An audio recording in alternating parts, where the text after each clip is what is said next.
Wir sind heute auf dem Weg zum Eifersbacher Wasserfall und dann eventuell noch weiter zum Hornblicksee. Aber da muss ich mal gucken. Wie ihr seht da oben, sieht nicht gerade rosig aus heute mit den Wolken. Sehr bewölkt hier in den Bergen. Man sieht auch gar nichts so. Ansätze von den Bergen, aber mehr auch nicht hier in St. Johann. Aber ich bin guter Dinge und wir machen einfach das Beste draus. Also viel Spaß beim Zusehen.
Morgen habe ich meine Füße mit Hirschtalgbalsam eingecremt.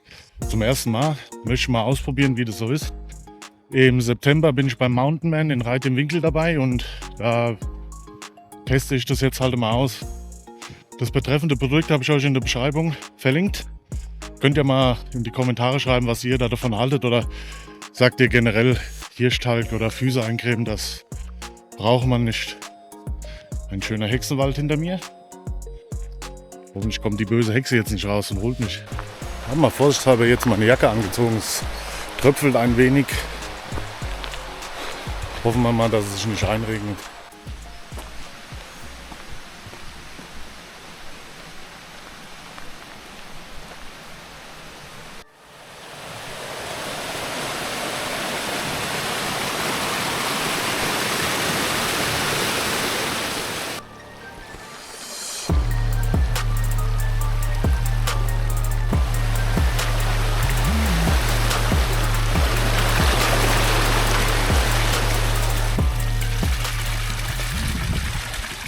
Erwischt aber auch ständig der Regen her.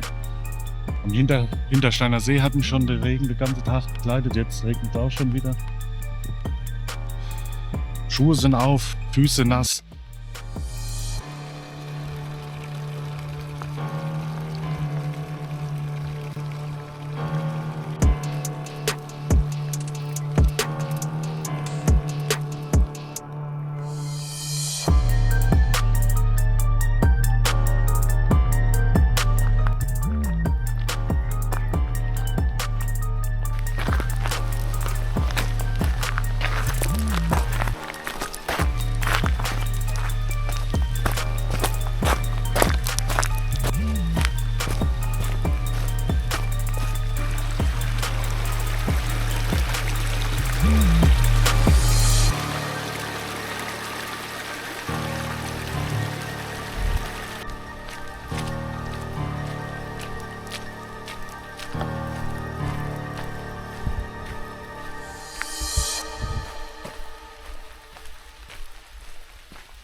Wasserfall erreicht. Der ist ja ganz hinten, ich weiß nicht, ob man es sieht, ganz da hinten. Der riesengroße. Da gehen wir jetzt hin. Alla.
Jetzt sind wir am Fuße. Eifersbacher Wasserfall. So, da gehen wir jetzt auch nochmal runter. Und dann geht es weiter nach. Da irgendwo oben geht der Weg weiter. Wir sehen uns dann. Aller Gute!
So Freunde, den Treppenabschnitt habt ihr jetzt gesehen. Das heißt, wir laufen jetzt hoch zum Honblicksee. Der Weg ist auch okay.